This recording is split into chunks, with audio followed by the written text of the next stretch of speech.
আজকের আমার বিষয় হলো নামাজ না পড়ার ভয়াবহ বা নামাজ ত্যাগকারী বিধান। এটা নিয়ে অনেক অনেক ভাবে ভিডিও বানিয়েছে বা অনেক আমাদের আলেম সমাজ অনেক বিষয়ে নামাজের বিষয় তাত্ত্বিক মানুষকে বলে নামাজের গুরুত্ব, নামাজের ফজিলাত। আমরা কম বেশি প্রায় সবাই মুসলমানরা 99 কেন 100% মুসলমানরা জানি যে নামাজ পড়তে হয়, ফরজ। কিন্তু তা সত্ত্বেও প্রায় 95% মানুষ নামাজ পড়েই না, 5 ওয়াক্ত যেটা ফরজ আইন। কেন পড়ে না, এটার বিশাল বিশ্লেষণ আছে। গাফলতি হতে পারে, না জানার কারণ হতে পারে যে কিভাবে পড়বো, কিন্তু অধিকাংশ মানুষের কিন্তু এটা জানা আছে যে পড়তে হবে। কিন্তু নামাজের সেন্সিটিভিটি, নামাজ না পড়ার যে ভয়াবহতাটা কি, নামাজ না পড়লে কি কি আমার ক্ষতি হতে পারে বা আমার ইমানটা কোন পর্যায়ে থাকতে পারে, আমি কি মুসলমান হিসাবে দাবি করতে পারি, এই সমস্ত জিনিসগুলো আমার মনে হয় আমাদের দীর্ঘদিন ধরে বোঝানো হয়নি। যেইভাবে নবী সাল্লাল্লাহু আলাইহি সাল্লাম সাহাবায়ে কেরামদের তরগিব জানিয়েছে, তারপরে তাবেঈনরা যেভাবে ফলো করেছে, তাদের মিডিলে এসে এই জিনিসটা একদম বিচ্ছিন্ন হয়ে যায়। সবাই ক্যাজুয়ালে নাই যে নামাজ পড়তে হবে, ঠিক আছে নামাজ পড়ে ইমান তো আছে, ইমান তো ঠিক আছে। যেমন আরো যে সমস্ত আমল করছি, কোরবানি করছি, রোজা করছি, হজে যাচ্ছি, যাকাত দিচ্ছি, দান সদকা খয়রাত সব। ইসলামের ভিত্তি 5টা স্তম্ভের মধ্যে আছে, নবী সাল্লাল্লাহু আলাইহি সাল্লাম বলেছেন। কলেমা, 2 নামাজ, রোজা, হজ, যাকাত। তো আমরা যে কলেমাটা পড়ে আমরা মুসলমান হয়েছি বা যার উপর আমরা ঈমান রাখি যে আল্লাহ ছাড়া কোনো মাবুদ নেই এবং নবী সাল্লাল্লাহু আলাইহি সাল্লাম, মুহাম্মদ সাল্লাল্লাহু আলাইহি সাল্লাম হচ্ছে আমাদের আখরি পয়গম্বর, রাসূল এবং আল্লাহর প্রেরিত বান্দা। এটাকে, এই ভিত্তিটাকে ধরে রাখতে গেলে প্রত্যেক মুমিন মুসলমানের নামাজ ফরজে আইন হার হালাতে পড়তে হবে, তবেই আপনার ওই লা ইলাহাটা কাজে লাগে। এখন কোরআন এবং হাদিস থেকে অসংখ্য আয়াত আছে নামাজ না পড়ার ভয়াবহতা সম্পর্কে। তো তার মধ্যে আমি কিছু কোরআন থেকে আর কিছু অল্প কিছু হাদিস থেকে আমি তুলে ধরবো যে নামাজ পড়াটা কতটা গুরুত্ব রাখে একজন মুমিন মুসলমানের উপর।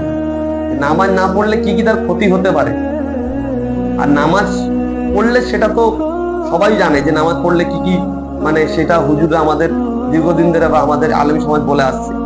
কথা হচ্ছে যে আমাদের দীর্ঘদিন ধরে আমাদের ফ্যামিলিতে আমাদের পূর্বপুরুষরা ছিল, তারা সেইভাবে নামাজের তাকিদ করিনি। আর নামাজ না পড়ার যে সেন্সিটিভিটি, কতটা যে ভয়াবহতা, যে ঈমান, নবী সাল্লাল্লাহু আলাইহি সাল্লাম যে নামাজ যে পড়লো না সে কুফরি করলো, মানে কাফেরদের মধ্যে আমল তার হলো, সে আমলান কাফের। নবী সাল্লাল্লাহু আলাইহি সাল্লাম এটা বলে ফতোয়া দিয়ে গেছে। কিন্তু দুঃখের বিষয় যে আজকের আলেম সমাজ থেকে কথা আমাদের পরিবারে, তো আলেম সমাজ যদি না বলে তো পরিবার কি করে জানে? আর সেইভাবে আমাদের দিন কালচার সেভাবে আমাদের সমাজেতে নেই। অল্প মুষ্টিমেয় লোক তালিম করে, নর্মালি কিরাম তালিম হয় যে অজু কেমন করতে হবে, কিরাম খেতে হবে, শুতে হবে, এই সমস্ত না। যেটা সব থেকে বেশি ইম্পর্টেন্ট তার উপরে কিন্তু গুরুত্ব দেওয়া হয়, যেটার উপরে ইমানের, মানে কুফরি আর ইমানের মধ্যে, বান্দার শিরক আর কুফরের মধ্যে পার্থক্য হলো ইসলাম। এত বড় নবী সাল্লাল্লাহু আলাইহি সাল্লাম ফতোয়া দিয়ে গেছে, এত বড় মানে সেন্সিটিভিটি, এইটাকে খোলাসা কোনো, আমি তো আজ পর্যন্ত আমার চোখে পড়িনি ছোটবেলা থেকে। এখন আল্লাহ তৌফিক দিয়েছে, কিছু কিছু পড়াশোনা করার চেষ্টা করছি, যার মারফতে এগুলো বুঝতে পারছি যে নামাজ না পড়াটা কতটা মানে সেন্সিটিভ। আর আমরা অধিকাংশ মুসলমান নামাজ থেকেই দূর। এর কারণ ওই একটাই, আমি যেটা বলবো যে আমাদের আলেম সমাজ নামাজকে না পড়ার জন্য যে ভয়াবহতা, এটা ভালো করে বোঝা নেই। একজন নামাজি, সে জুমার নামাজ পড়তে আসছে, ইমাম সাহেব জুমার খুতবা এটা বলে না যে আজকে তো আপনার মসজিদ ভরা, তো সবাই এলেন, কিন্তু ফজর তো আপনার দেখা গেল না। নবী সাল্লাল্লাহু আলাইহি সাল্লাম বলেছেন যে জুমার দিনের শ্রেষ্ঠ নামাজ হচ্ছে ফরজের নামাজ। তা আপনি একটা ফরজ ত্যাগ করে দিলেন, তাহলে ওইটা ত্যাগ করে এটা কি করতে এলেন? ইসলাম তো পিক অ্যান্ড চুজ না, প্যাকেজ। একজন কোরবানি দাতা, সে কোরবানি দিচ্ছে ঈদের দিন সকালে নামাজ পড়তে, অথচ সে যে কোরবানি দাতা সে ফজরে তার নামাজ মিস হয়ে গেল, সে তারপরে মানে সেই দিন সকালে সে নামাজ পড়লো, কোনটা ঈদের নামাজটা পড়লো যেটা ওয়াজিব, ওই নামাজটা পড়লো আর গিয়ে গরু জবাই করলো। এখন এই গরু জবাইটা তার জন্য কি হবে? ওই ইমাম সাহেব বলেছে যে যে মানে এটা করলো না তার জন্য কোরবানি না। সেই কথা আছে না, মানে মহান এক বিখ্যাত আলেম বলেছে, ডক্টর খন্দকার জাহাঙ্গীর, উনি বলেছেন যে ঠিক নামাজ না পড়া ব্যক্তি সেই রকমই যে পাগড়ি পরলো অথচ তার শরীর উলঙ্গ। তা আমিও এটা বলি যে বেনামাজি মানে যারা নামাজ পড়ে তাদের ইমানটা হচ্ছে ঠিক ওই রকম, যে ইমানটা হচ্ছে নিজের শরীর, আর এই ইমানকে বাঁচাবার কাপড় হচ্ছে আমাদের নামাজ। আমি যদি নামাজ না পড়ি তো আমি এটা উলঙ্গ ব্যক্তি, আমার ইমান উলঙ্গ, আমার ইমান চলে মানে পচে গেছে।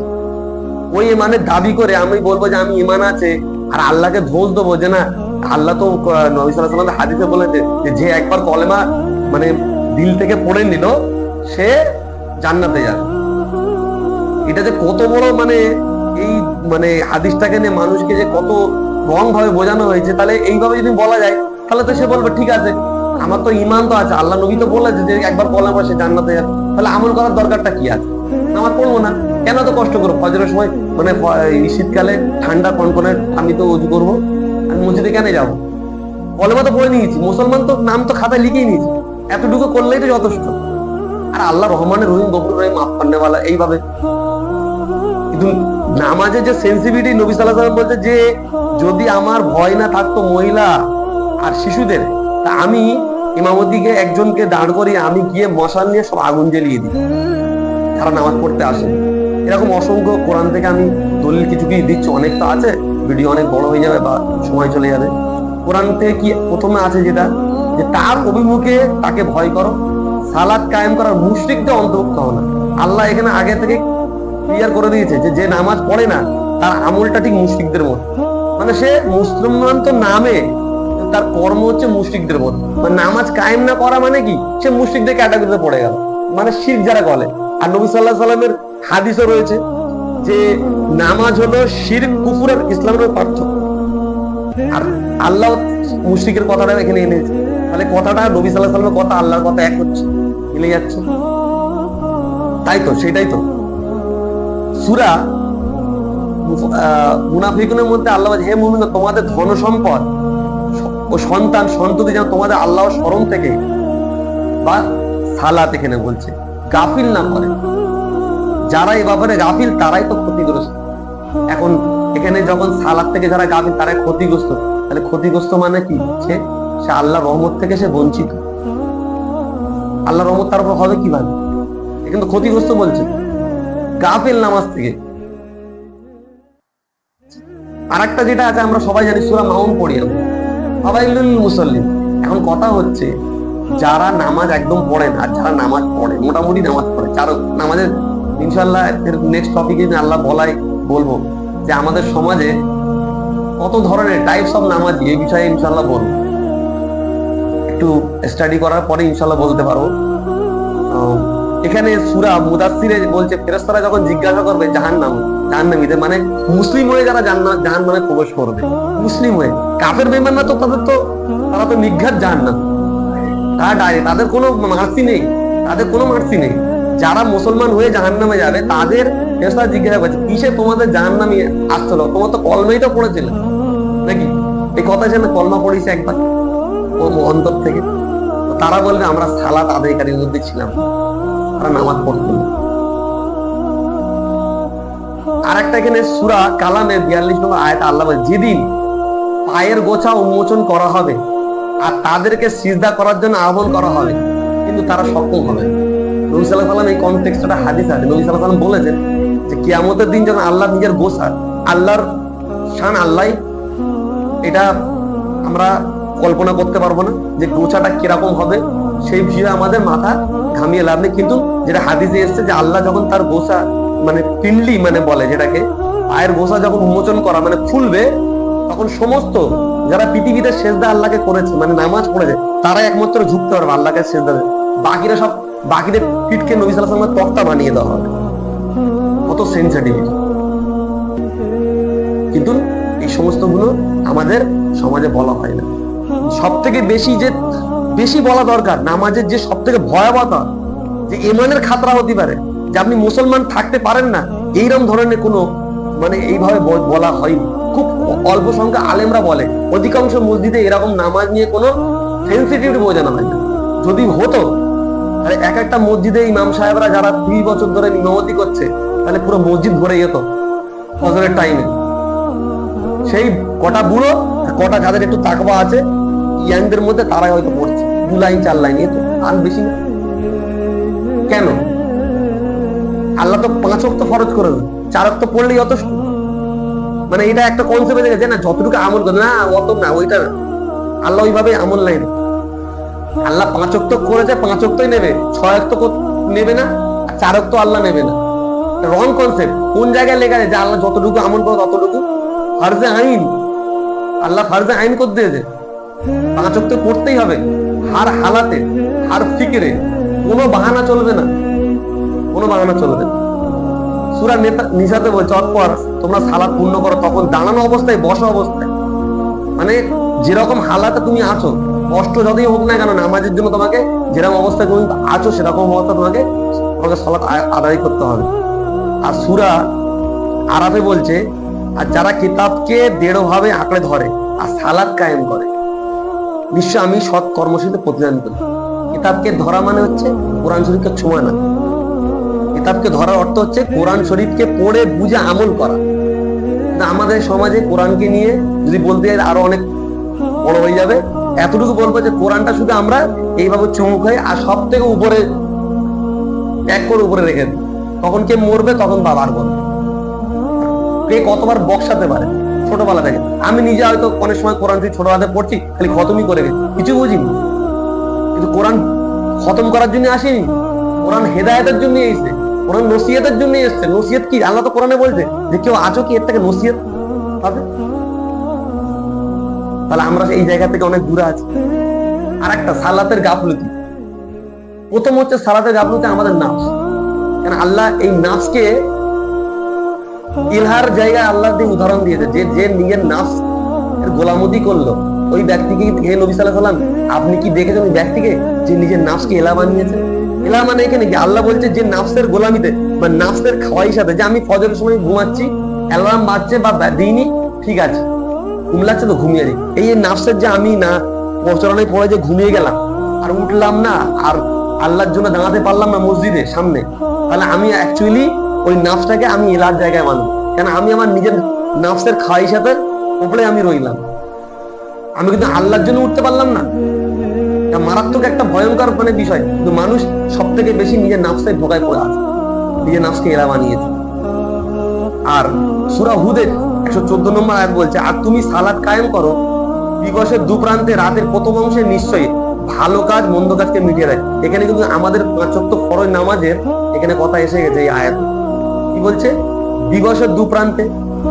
দিবসের দুপ্রান্তে মানে কি? দিনের যে নামাজগুলো আছে, মানে জোহর আর আসর হয়ে গেল, রাতের প্রথম অংশে মাগরিব হয়ে গেল। আর নিশ্চয়ই ভালো কাজ মন্দ কাজকে মিটিয়ে দেয়। নামাজ পড়লে আমাদের যে ছোট ছোট সাগিরা গুনাহগুলো হচ্ছে, নবী সাল্লাল্লাহু আলাইহি ওয়াসাল্লাম সাগিরা গুনাহ, নবী সাল্লাল্লাহু আলাইহি হাদিস হয় না যে ওই ব্যক্তিকে দেখে যে 5 বার নদীতে যারা মানে গোসল করে তাদের কি গায়ে কি ময়লা থাকতে পারে? সাহাবারা বলে ইয়া রাসূলুল্লাহ কোনদিন থাকতে পারে না। তো ঠিক নামাজটাই ওরকম, যে 5 ওয়াক্ত নামাজ পড়ে আল্লাহ অটোমেটিকলি অনেক গুনাহ আমাদের মুছে যাচ্ছে, এগুলো আমরা অজানাই করে ফেলছি। বা সাগিরা গুনাহ যেগুলো বলা, এগুলো আল্লাহ কত আল্লাহ আমাদের মেহরবানি, আমরা সে আল্লাহর মেহরবানিটা নিতে পারছি না। আল্লাহ মেহরবান, সেই মেহরবানিটা আমরা নিচ্ছি না, ইচ্ছাকৃত আমরা ত্যাগ করছি, ইচ্ছাকৃত। আর সূরা ইব্রাহিম 31 নম্বর আয়াতে বলছে, আমার বান্দাদের বলে যারা ঈমান এনেছে তারা যেন সালাত কায়েম করে। যারা ঈমান এনেছে, এখানে কথা বলে দিয়েছে, এখানে ঈমান এনেছে মানে শর্ত হলে কি? আমরা বলতে আমরা তো ঈমান এনেছি কিন্তু নামাজ পড়িনি। এখানে বলছে যারা আমার বান্দাদের বলে দাও, মানে আল্লাহ হুকুম করছে কার মারফতে? নবী সাল্লাল্লাহু আলাইহি ওয়াসাল্লামকে বলছে যে আমার বান্দাদের বলে দাও যারা ঈমান এনেছে। কারা? মানে আমরা যারা ঈমান দাবি করি যে হ্যাঁ আমরা মুসলমান, আমাদের মুসলমানের ঘরে জন্মেছি, গরুর গোশ খাই, আলহামদুলিল্লাহ, বিরিয়ানি খাই, সব খাই, ঠিক আছে, সবকিছু পালন করি, কোরবানি দিই, মানে হজ করি, যাকাত সবকিছু করি, তো আমরা যারা ঈমান এনেছে, যারা আমার বান্দারা, তাদের যেন যেন সালাত কায়েম করে। সালাত পড়া না, সালাত কায়েম, বারবার কোরআনে কায়েম করা, কোনো পড়ার কথা আসেনি। পড়া আর কায়েমের উপরে একটা ভিডিও আমি একবার বলেছি, ইনশাআল্লাহ ফের আল্লাহ বলালে বলবো। আর কি বলছে, আমি তাদেরকে যে রিজিক দিয়েছি তা গোপনে প্রকাশ্যে ব্যয় করে, গোপনে হোক আর প্রকাশ্যে। ওই দিন আসার পূর্বে যেদিন কোনো বেচা কেনা হবে না, মানে এর কত সেন্সিটিভিটি। এরপরে আছে সূরা মারিয়ামে, তাদের পরে আসলো এমন এক অসৎ বংশধর, মানে আল্লাহ একটা মানে ইন্ডিকেট দিচ্ছে যে সালাত কায়েম, যারা সালাত বিনিষ্ট করেছে, মানে সালাত যারা পড়েনি, সে সমস্ত একটা কমের আল্লাহ উদাহরণ দিয়ে বলছে তাদের পরে আসলো এমন এক অসৎ বংশধর যারা সালাত বিনিষ্ট করলো এবং কুফরি অনুসরণ করলো। এবারে কথাটা কোথায় এসে গেল, সেই কুফর। মুসলিম শরীফ হাদিসে বান্দার শিরক আর কুফরের মধ্যে পার্থক্য নামাজ, আর আল্লাহ কোরআনে সূরা মারিয়ামে 59 বলছে। তারপরে মুসলমানরা ফিরে এটা কি করে বলে যে আমাদের ঈমান ঠিক আছে? কে লাইসেন্সটা দিলে যে তাদের ঈমান ঠিক আছে? এরপরে আছে সূরা তোহাতে, নিশ্চয় আল্লাহ আমি ছাড়া কোন সত্য এলা নেই, সুতরাং ইবাদত আমারই করো আর আমার শরণার্থে সালাত। মানে আল্লাহকে স্মরণ করতে গেলে প্রথম মাধ্যম হচ্ছে তাসবিহ। না, আমরা যদি তাসবিহ পড়তে থাকি সারা জীবন, কোনো কাজে লাগবে না, নামাজ না পড়ি, সার তাসবিহ দানা ছিঁড়ে বেরিয়ে যাবে, কিছু কাজে লাগবে না। কেন? তরিকা তো উল্টো। নবী সাল্লাল্লাহু আলাইহি ওয়াসাল্লাম কি বলেছেন যে আমি যেটা শিখিয়েছি সেটা বহির্গত কোনো জিনিস যে করবে সেটা বাতিল। আর আল্লাহ তার ইবাদত করার ব্লুপ্রিন্ট দিয়ে গেছে নবী সাল্লাল্লাহু আলাইহি ওয়াসাল্লাম। মানে আল্লাহ যেভাবে ইবাদত চায় সেইভাবে নবী সাল্লাল্লাহু আলাইহি ওয়াসাল্লাম করে দেখিয়ে গেছেন, আমাদের সেটা ফলো করতে হবে। আমরা আমাদের নিজের মন মর্জি আমরা 6 রাকাত পড়ে দিতে পারবো না, 5 রাকাত পড়তে পারবো না। এখন মাগরিবের সালাত ফরজ 3 রাকাত, আমরা কি 4 রাকাত পড়লে চলবে? বাতিল। কোনো করা যাবে না। যতটুকু নবী সাল্লাল্লাহু আলাইহি ওয়াসাল্লাম যেইভাবে করেছে সেইভাবে অ্যাকুরেট করে দেখাতে হবে, ওইটাই আমাদের ব্লুপ্রিন্ট। এইভাবে চলো তো ঠিক আছে, তবে তাহলে ইবাদতের কবুলিয়ত আছে। ওর বাইরে যাবে কোনো কবুলিয়ত নেই, সেটা বলে দিয়ে যান। নিশ্চয় যারা আল্লাহর কিতাবকে অধ্যয়ন করে, সালাত কায়েম করে এবং যে রিজিকে তা গোপনে এবং প্রকাশ্যে ব্যয় করে, তারা এমন ব্যবসায় আশা করতে পারে যা কখনো ধ্বংস হয়। কত বড় আল্লাহ ব্যবসা বলেছে। আল্লাহর সাথে এটা ব্যবসার, মানে নামাজ পড়াটাকে আল্লাহর একটা ব্যবসার সাথে তুলনা করেছে। সত্যি এতে কোনো লস নেই। আমরা দুনিয়াতে ব্যবসা করি কি সবসময় কি প্রফিটের জন্য? তো নাকি কেউ লসের জন্য ব্যবসা করে? তো আল্লাহর সাথে আমরা তো প্রফিট করছি। তো আল্লাহ এত বড় সুযোগ দিয়েছে যে আমরা 5 ওয়াক্ত যাবো, আল্লাহর সাথে আমাদের ব্যবসাটা কোনো সেই ব্যবসা ধ্বংস হবে না। আল্লাহ নিজে গ্যারান্টি নিচ্ছে এই ব্যবসা ধ্বংস নেই, আর আমরা নিজে থেকে ধ্বংস করে বসে আছি। কেন? না পড়ার জন্য, না তাওফিক যাওয়ার জন্য। আজকের আমাদের ফ্যামিলিতে এইভাবে নামাজকে নিয়ে বলা হয়নি, আর আমাদের আলেম সমাজের অধিকাংশ এইভাবে বলে না, যার কারণ নামাজ সম্বন্ধে ভয় আতঙ্ক কারোর পয়দা হয়নি বলে মুসলমানরা নামাজ থেকে দূরে। আতঙ্ক নেই, নামাজ যে না পড়া যে আতঙ্ক। একটা ছোট উদাহরণ আমি দিচ্ছি। একটা মুসলমান মদখোর আর সুদখোর, সেই মুসলমানকে যদি বলা হয় এটা শুয়োরের মাংস রান্না করে তাকে খাওয়ানো যায়, মানে পেশ করা যায় সামনে, সে খাবে? মদখোর। অথচ সে মদ খাওয়া হারাম, জুয়া খেলাও হারাম, আর সুদ খাওয়া হারাম। অথচ জুয়ারি মদ যারা মাতাল তাদের কাছে যদি একটাইলা ভালো করে গোশ কষে দেওয়া হয় বা তান্দুরি করে দেওয়া হয় শুকরের মাংসকে, সে জিন্দিগি খাবে না। সে বলবে না এটা হারাম। চিন্তা কর। এখন প্রশ্ন আসে যে নামাজ বেশি মানে বড় গুনাহ না শুকরের গোশ খাওয়া বড় গুনাহ? এটা প্রশ্ন আসবে। শিরকের পরে যে সব থেকে বড় গুনাহ হয় সেটা হচ্ছে নামাজ। আবার নামাজের যদি আল্লাহর ওই আয়াত দিয়ে নবী সাল্লাল্লাহু আলাইহি ওয়াসাল্লামের যদি হাদিসটা আয়, তো শিরকের ক্যাটাগরিতে নামাজটা পড়ে যাচ্ছে। কিন্তু নামাজ না পড়াটা শিরকের ক্যাটাগরি। মানে শিরক ওখানে বলেছে কেন? ওখানে সূরা রুম বলা যাচ্ছে মুশরিকদের অন্তর্ভুক্ত হলো, মানে বেনামাজি ওই মুশরিকদের ক্যাটাগরিতে পড়ে গেল, মানে সে শিরক করে। আল্লাহর হুকুম মানে কি? শিরক তো সেটা, নাফরমান তো সে।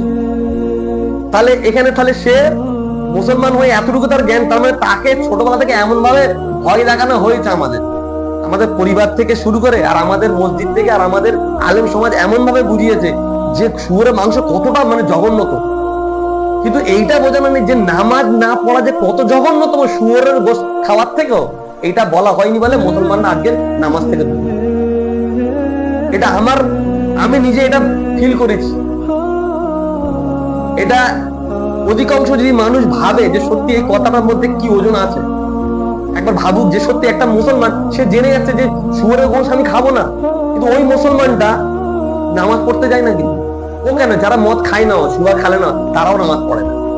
ওর কথা বাদ। আমি এটা সব থেকে নিকৃষ্ট জায়গাতে বলছি যে যারা হারাম খেয়েও তারা এই জিনিসটা হারাম বুঝেছে যে না শুয়োরের গোশত খাওয়া যাবে না, এটা ইসলামে হারাম আছে, অথচ তারা হারাম খাচ্ছে। যারা ওইসব করে না, মানে নর্মাল যারা লাইফ স্টাইল ভাবে জীবনযাপন করছে, তারা মদ খায় না, জুয়া খেলে না, কিন্তু তারা নামাজ পড়ে না, কিন্তু শুয়োরের গোশতকে হারাম বলে বোঝে। কিন্তু নামাজ না পড়া যে কত বড় হারাম এইটা তাকে বলেনি। এটা কখন হবে? যদি আমরা সেইভাবে নামাজের তারগিব দিত যে যে নামাজ আজকে পড়লাম তার জন্য সেই দিনের আমল আল্লাহ বলতে বিনষ্ট। আসল নামাজ যে ত্যাগ করলে নবী সাল্লাল্লাহু আলাইহি ওয়াসাল্লাম তার সমস্ত দিনই আমল বেকার। আমাদের কি করতে হবে যে আমরা আমল এটা করলে আল্লাহ তো যে কোনো আমল কবুল করবে, এত সোজা। নামাজ হচ্ছে বাউন্ডারি, নামাজের মধ্যে নামাজ প্যাকেজ। নামাজ পড়ো, তারপরে তুমি আমলগুলি করো অন্যান্য, তবে তোমার ওইটা কবুলিয়তের জায়গায় তুমি আশা রাখতে পারো আল্লাহর কাছে। কেন নবী সাল্লাম বলেছে যে কেউ নিজের আমলের দ্বারাই জান্নাতে যেতে পারবে না যতক্ষণ না আল্লাহর রহমত তাকে পুরো ঘিরে না নেবে। আর একটা এখানে কিছু হাদিস আমি ইনক্লুড করতে চাই যে নামাজ যারা বলে যে আমরা আমাদের ইমান তো ঠিক আছে, নামাজ পড়িনি কিন্তু আমার ইমান ঠিক আছে।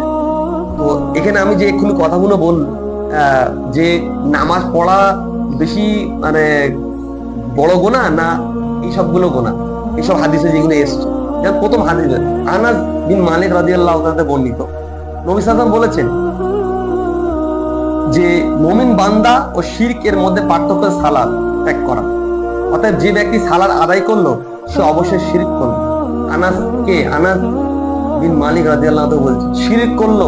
এখানে এসে গেছে সুনানে ইবনে মাজাহ হাদিস নম্বর 1080। এরপরে আব্দুল্লাহ বিন শাফিক তাবি বলছেন, তিনি বলছেন নবী সাল্লাল্লাহু আলাইহি ওয়াসাল্লামের সাহাবীগণ সালাত ছাড়া অন্য কোনো আমল পরিত্যাগ করাকে কুফরি বলে মনে করতেন। মানে সাহাবীদের আমরা কিভাবে বুঝবো? আমাদের রোল মডেল কি? নবী সাল্লাল্লাহু আলাইহি ওয়াসাল্লাম, তারপরে কি সাহাবাগণ। নবী সাল্লাল্লাহু আলাইহি ওয়াসাল্লামের কাছ থেকে সব থেকে বেশি দিন কারা বুঝেছে? সাহাবাই। তো আমাদেরও আমরা নিজেদেরকে দিন তো বুঝতে পারবো না, সাহাবাদের দ্বারাই তো আমাদের বুঝতে হবে। দিনটা যারা বেশি বুঝেছে তারা বলছে যে নামাজ অন্য কোনো আমল কেউ করুক, কেউ হয়তো রোজা করে না বা কেউ অন্য কোনো আমল করে না, সাহাবীরা সেটা কুফরি মনে করতো না, কিন্তু সালাত ত্যাগকারীকে তারা কুফরি বলতো, যেটা এ কুফরি করলো, মানে এত বড় হয়ে গেল। এবারে আর হাদিস বলছি, মুনাফিকদের নিকট সালাতের মধ্যে সবচেয়ে ভারী সালাত হচ্ছে এশা ও ফজরের সালাত। মানে এশার ফজর ত্যাগ করলে সে হচ্ছে মুনাফিক, সে মুনাফিক। কেন মুনাফিক জন্য ভারী বলেছে? অধিকাংশ মানুষ এখন আমাদের ওই ক্যাটাগরিতে আছে, মানে মুনাফিকের আমল, মানে তার আমলটা মোনাকে মোর। এখন এই আমলটা কোথায় গিয়ে করবে সারা জিন্দেগি, কিন্তু সে এইভাবেই যদি মৃত্যুবরণ করে তাহলে কিন্তু সে মুনাফিক ক্যাটাগরিতে হয়ে গেল। আর যে সে তওবা তিল্লা করে সেটা আলাদা। তো আল্লাহ তওবাকারীকে আল্লাহ বেশি পছন্দ করে, যে আল্লাহর কাছে ফিরে আসে। আল্লাহ বলে যে আমাকে তওবা করে ফিরে আসে, যে আমি তার কাছে মাগফিরাতের সাথে আমি ফিরে তার সাথে পেশ হব, উপস্থিত হব। আচ্ছা, এবারে চার ইমামদের ফতোয়া আমি বলছি। ইমাম মালিক, ইমাম শাফি, ইমাম ইব্রাহিম নাখি, মানে ইনি একজন তাবি, আর আইয়ুব সিস্তিয়ানি, আব্দুল্লাহ ইবনে মুবারক রহমাতুল্লাহ বলেন নির্ধারিত সময় পর্যন্ত অপেক্ষা করার পর সালাত পরিত্যাগকারীকে হত্যা করতে হবে। মানে হত্যা, আর যে নামাজ পড়ে না, তিনটে ইমাম এবং একটা তাবির ফতোয়া হচ্ছে তাকে হত্যা করতে হবে। মানে হত্যা কে করবে? যে মুসলিম শাসক থাকবে। আর ইমাম আহমেদ রহমাতুল্লাহ বলে, আহমদ বিন হাম্বল রহমাতুল্লাহ বলছেন কাফের হিসাবে তাকে হত্যা করতে। সে ইমাম আহমদ বিন হাম্বলের মানে ফতোয়া হচ্ছে যে সে কাফের। এটা ইমামদের মত, এটা আমার মত না। কেউ আবার আমার কথাটা কেউ হয়তো বলবে যে এই নিয়ে ফতোয়া, আমি ফতোয়া দিইনি, এটা বড় বড় ইমামরা ফতোয়া দিয়ে গেছে। আর একটা এখানে মুসনাদ আহমদের আর হাদিস নম্বর আছে 347 নম্বর হাদিস। এখানে বলে যে ইচ্ছা কিন্তু সালাত পরিত্যাগ করে তার থেকে আল্লাহ তার রসুলের জিম্মা উঠে যায়। এখন আল্লাহ তার রসুলের যদি জিম্মা উঠে যায় তাহলে কোনো আমল আর তার কোনো কাজে লাগবে? সে দাবি করবে যে আমি তো কলমা তো পড়েইছি, ঠিক আছে, এবারে আসি আমরা কলমা পড়েছি তো কি আছে। এবার আমি কিছু হাদিস বলছি, সেগুলো কলমাটা তার কলমা সেই হাদিসের অনুযায়ী। মানে এখন যারা তোমরা আমার অনুপস্থিতিতে পরস্পরকে হত্যা করে কুফরিতে ফিরে যাও না। নবী সাল্লাল্লাহু আলাইহি ওয়াসাল্লাম বলছে কি, আমার অনুপস্থিত, মানে নবী সাল্লাল্লাহু আলাইহি ওয়াসাল্লাম যখন থাকবে না, মানে নবী সাল্লাল্লাহু আলাইহি ওয়াসাল্লাম পৃথিবীতে নেই, উনি আমাদের কাছ থেকে বিদায় নিয়েছেন। এখন বলছে আমরা যদি একে অপরকে যদি হত্যা করি তাহলে কুফরিতে চলে যাবো। তাহলে এখানে যারা কুফরিতে গেল তাহলে কি হলো? তারা কাফের তো নাকি? তাহলে এখানে তাহলে তার কলমাটা কোন কায় লাগবে? একজন কাউকে আমি মার্ডার করে দিলাম বিনা অন্যায়, তো কুফরি করার সমান হয়ে গেল। আরেকটা, মানুষ যতদিন অবৈধভাবে হত্যা না করবে ততদিন পর্যন্ত ইসলামে থাকবে। মানে অবৈধভাবে যতক্ষণ না হত্যা করবে না। বৈধভাবে হত্যা মানে যান বাঁচানোর জন্য কেউ সেলফ ডিফেন্সে হত্যা হয়ে গেল, সেটা আলাদা কথা। তো কাউকে বিনা অন্যায় যদি কেউ হত্যা করে, বলছে সে ইসলামে থাকবে। এবারে আমি আর একটা বলছি সহিহ বুখারী থেকে, বড় পাপ হচ্ছে আল্লাহর সাথে শিরক করা। কি বড় পাপ হচ্ছে? আল্লাহর সাথে শিরক করা, পিতা মাতার অবাধ্য হওয়া, আর মানুষকে হত্যা করা, ও জেনে বুঝে মিথ্যা কসম করা। কি বলছে? বড় পাপ হচ্ছে কি? আল্লাহর সাথে শিরক করা, মাতা পিতার অবাধ্য হওয়া, মানুষকে অন্যায় হত্যা করা, আর জেনে শুনে মিথ্যা কসম করা। এটা হচ্ছে বড় পাপ। যদি এইগুলো বড় পাপ, তাহলে নামাজ কি বড় পাপ? নামাজ না পড়া কি বড় পাপ না? অনেক বড় পাপ। চুক্তির মাধ্যমে নিরাপত্তা গ্রহণকারী অমুসলিমকে যে ব্যক্তি হত্যা করবে, সে জান্নাতের সুঘ্রাণ লাভ করবে না। কি কথা বললো? সুঘ্রাণ, জান্নাতের মানে গন্ধ পাবে না। কে? যে চুক্তির মাধ্যমে নিরাপত্তা গ্রহণ করে অমুসলিমদের যদি কেউ হত্যা করে দেয়, মানে মনে করুন আমার আন্ডারে একটা অমুসলিম আছে, সে চুক্তির মাধ্যমে সে এখানে স্টে করছে, আর তারপরে যদি তার হত্যা আমার দ্বারাই হয়ে যায়, তাহলে আমি চুক্তির মাধ্যমে সে অমুসলিমের জন্য আমি কিন্তু জান্নাতের সুগন্ধ পাবো না। তাহলে আমি তো কলমা পড়লাম মুসলমান, আমি নামাজও পড়ি, আর নবীজি বলতে যদি কেউ কাফে অমুসলিমও মরে যায় তাহলে সে জান্নাতের সুগন্ধ পাবে। তাহলে কি হবে কলমাটা পড়া? মানুষ যে বলে কলমা পড়ে 99টা মানে গোনা করে আসবে, আর তার মধ্যে একটা আল্লাহ ভালো থাকবে, সে জান্নাতে চলে যাবে। তাহলে এইগুলো কি হবে? হাদিসগুলো কি হবে? মুসলমান তো কাফের, যদি একটা কাফের মারা যায় তার আন্ডারে চুক্তির মাধ্যমে থাকার পর, আর সেই হত্যা হয়ে যায় তার হাতে, বলছে যে সে জান্নাতের সুগন্ধ পাবে না। মানে জান্নাত সুগন্ধ মানে জান্নাত সে যেতে পারবে না, সে তো কলমা পড়ে না মুসলমান, সেখানে যেতে পারবে না। অথচ হয়তো নামাজে পড়তে পারে, নামাজ না পড়েও যদি যেতে পারে। ওই যে সূরা মাউনে ফাদাইলুল মুসাল্লিন, ধ্বংস ওই সমস্ত নামাজি। এখন কথা এখানদের মধ্যে একটা তো পার্থক্য যায়, একটা নামাজি সে নামাজ পড়তে যায় কিন্তু সে গাফেল, নামাজ সম্বন্ধে সে গাফেল, মানে উদাসীন, লোক দেখানোর জন্য নামাজ পড়তে পারে, তবুও নামাজ পড়ছে তো। সে বড় ক্রিমিনাল না যে একদম পড়ে না? সে তবু যায় তো যাচ্ছে, পড়ছে, কিন্তু লোক দেখানো হলে সে পড়ছে, সে তো আল্লাহর সামনে দিচ্ছে। সেটা হয়তো আল্লাহ সেইটাকে গাফেল বলছে। খালি যারা আসে না একদম মসজিদ ডোডে রয়েছে না, যাবো না, ইমান তো আছে, নামাজ না পড়লেও চলে। নামাজ পড়া এজিদ নামাজ পড়ে চলো, এই নামাজ পড়ে সে উদাহরণ দেবে, এরকম করে বলবে। তা আমি বলি যে এজিদ নামাজ পড়া, তাহলে তুমি যদি এজিদ নামাজ পড়া ইমাম হোসেন যদি চানেওয়ালা হও তুমি, তাহলে হোসেন যেভাবে না তুমি সেভাবে পড়ো না। কে বলছে তোমাকে এজিদ নামাজ পড়তে হবে? কে বলেছে তোমার? ইমাম হোসেনও তো শেষ যাবে, তার এমন কোনো অঙ্গ প্রত্যঙ্গ নেই যে তাকে তার জখম লাগনি, সে অবস্থায় সে নামাজ পড়ে দেখিয়েছে। আর সেই ওই অক্টে নামাজ যদি কাজা করতো, আল্লাহ কি তাকে মানে পাগলা করতো না? সে তো আগে সার্টিফিকেট লিখতে চলে এসে, যখন ছোট বাচ্চা ছিল সে মার দুধ তখন তার সে ছাড়িনি, আল্লাহ জান্নাতের সর্দার ঘোষণা করতে, তার কোনো যায় আসতো না। তারপরও সে নামাজকে পড়ে দেখিয়েছে। এটা আমাদের জন্য শিক্ষা যে না, নামাজ কোনোভাবে তোমরা ত্যাগ করবে। নবী সাল্লাল্লাহু আলাইহি ওয়াসাল্লাম শেষ যাওয়ার আগে শেষ যে 3টে কথা বলে, সেটাও আসসালাত আসসালাত আসসালাত। আমার উম্মত তোমরা সালাত ছেড়ো না, সালাত ছেড়ো না। আর আমরা এমন অবাগা উম্মত যে আমরা সালাতকেই ছেড়ে দিই। আপনি দাবি করি যে আমরা নবীকে ভালোবাসি। যে ব্যক্তি বৃদ্ধ পিতামাতাকে অথবা দুইজনের একজনকে পেল অথচ সে জান্নাত লাভ করতে পারলো না, তার নাক ধুলি মলিন হয়ে যায়, তার ধ্বংস হোক সে। এখন কথা হচ্ছে যে পিতামাতার অবদ্ধতা বেশি বড় মানে গোনা, না আল্লাহর অবদ্ধতা বেশি বড় গোনা? তার আল্লাহ নিশ্চয়ই, এটি কোনো মানে প্রশ্ন আসবে না।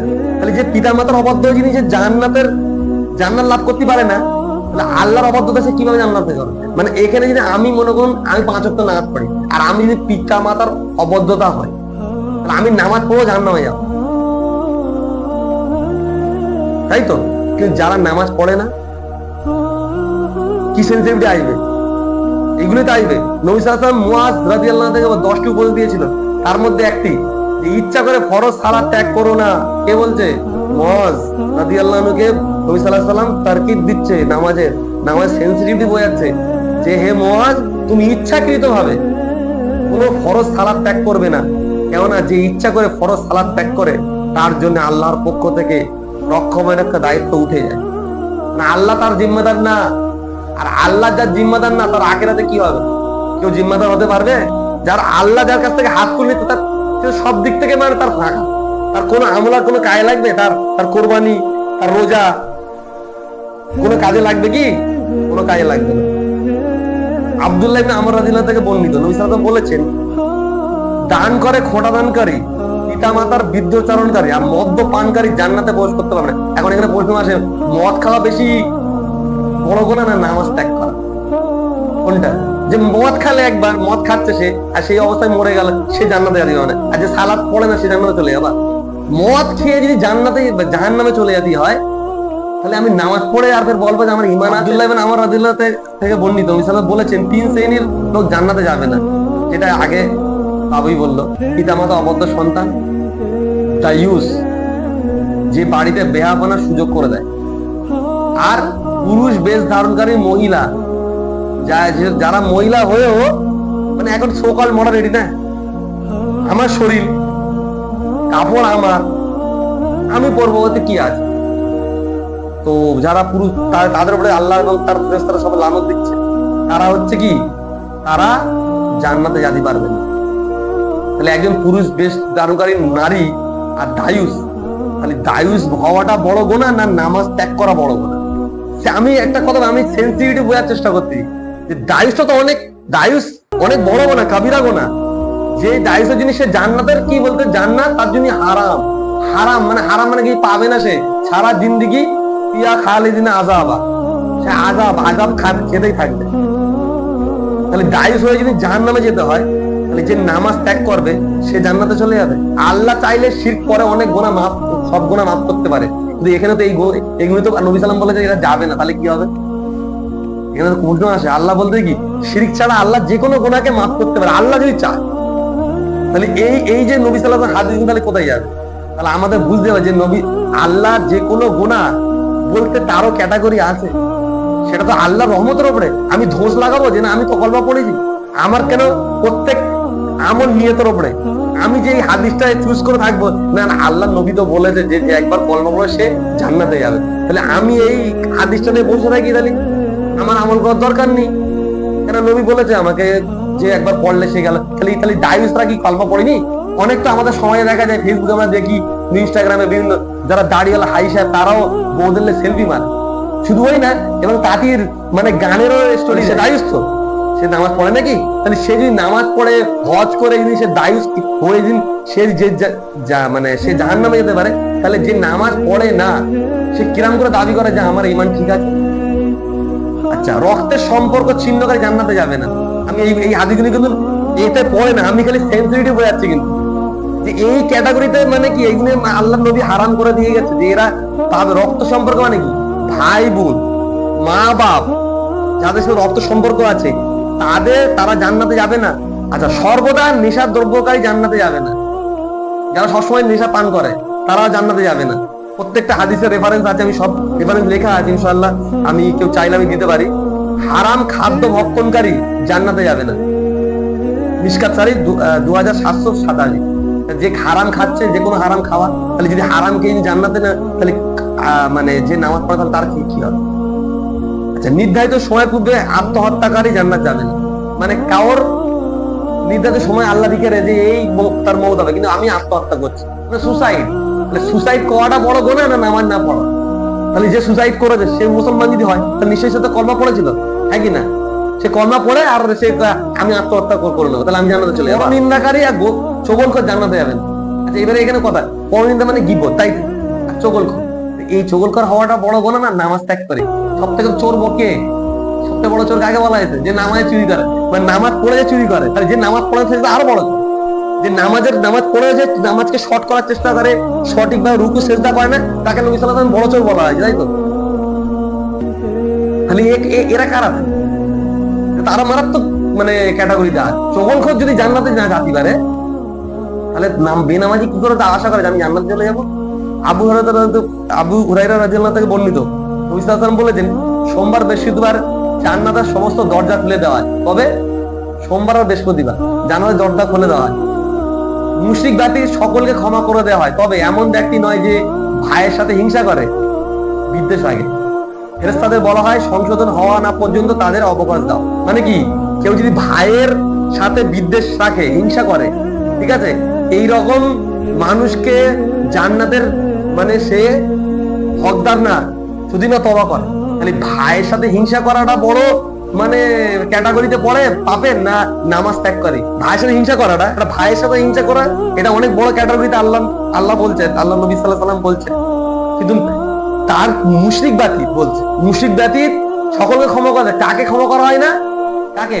যে ভাইয়ের সাথে হিংসা করে। তাহলে যাকে যে যদি ভাইয়ের সাথে হিংসা করে তার আল্লাহ ক্ষমা না করে, এই ভাই যে হিংসা করে সে কি কলমা পড়ে না? সে তো কলমা হয়তো পড়ে, সে হয়তো নামাজ পড়ে, হজ করে, জাকাত সব করে, কিন্তু হিংসার আগে। তাহলে এই ব্যক্তিকে যদি ক্ষমা না হয়, তাহলে বেনামাজি ক্ষমা কেমন করে পাবে? যে ব্যক্তি বিপদে গালে মুখে মারে, থাপ্পড় মারে, জাহেলিয়াতের মধ্যে চিৎকার করে, সে আমার দলভুক্ত না। এখন যারা কাঁদার সময় মুখি বেশি মারে, যারা বুক চাপড়ায়, নবী সাল্লাল্লাহু আলাইহি ওয়াসাল্লাম দলভুক্ত না। আর যে নামাজ পড়ে না, সে আর নবী সাল্লাল্লাহু আলাইহি ওয়াসাল্লাম দলভুক্ত হয়ে যাবে কি? সেন্সিটিভিটি। আমি পার্থক্যটা বোঝাচ্ছি শুধু, এই হাদিসগুলো বলার উদ্দেশ্য এইটাই।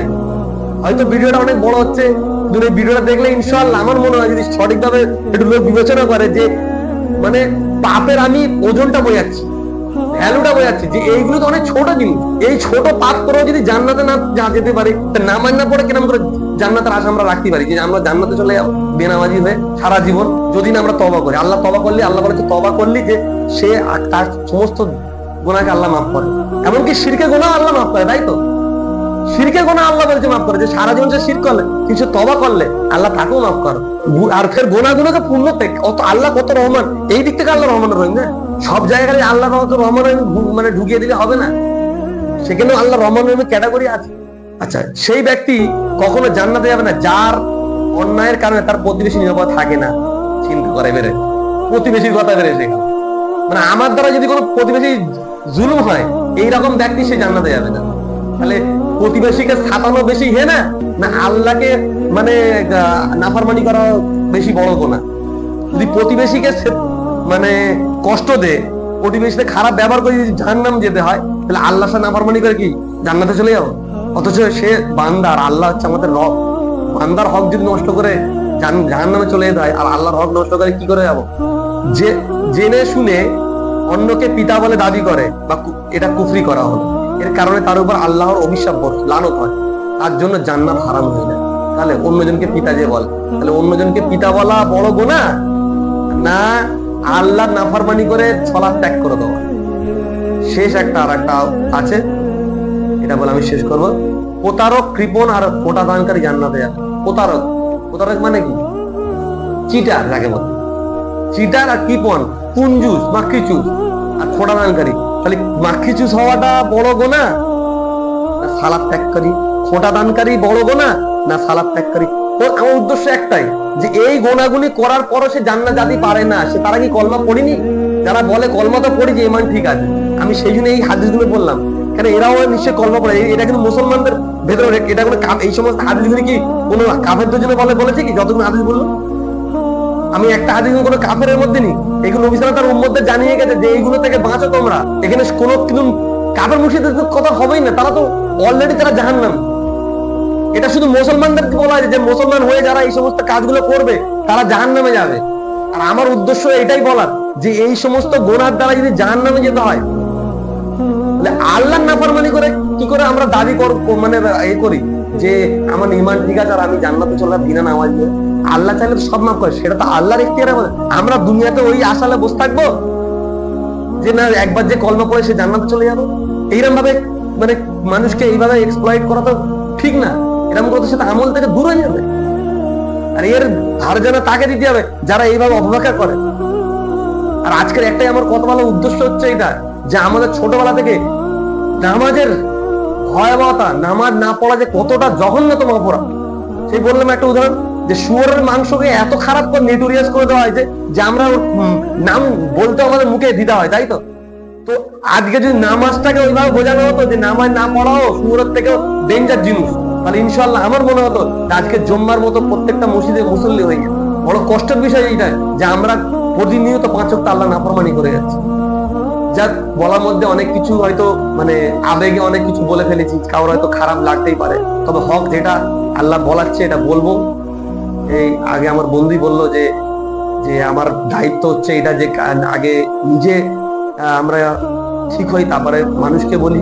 তো আমরা নিজে ঠিক হবার চেষ্টা করছি। আর যেটা ইমানি একটা মুসলমানের দায়িত্ব, যে নবী সাল্লাল্লাহু আলাইহি ওয়াসাল্লাম হাদিস যে তোমরা কোনো কথা আমার শুনলে আর একজনকে পৌঁছে দাও, সেই হাদিসটাকে সামনে রেখে আর একজন মুসলমান হিসাবে আর একটা মুসলমান উপরে আমার এটা ইমানে আমার দায়িত্ব যে আরেকজনকে আমি আল্লাহ তার রাসূলের দিকে ডাকি, যাতে এই সমস্ত কিছু তেতো কথার জন্য হয়তো তার মাথায় ক্লিক করবে। আজকের আমাদের মানে অধিকাংশ আলেম সময়টা তেতো কথা বলতে পারে, আজকে তেতো কথা বলার দরকার আছে। তেতো কথা না বললে মানুষ কিন্তু সেই সেন্সিটিভিটা বুঝবে না। আজকে যদি বলা হতো তাহলে ইনশাআল্লাহ নামাজি বেড়ে যেত, নামাজের এরকম কাফরিতে হতো না। ওমা আলাইনা ইল্লাল বালা।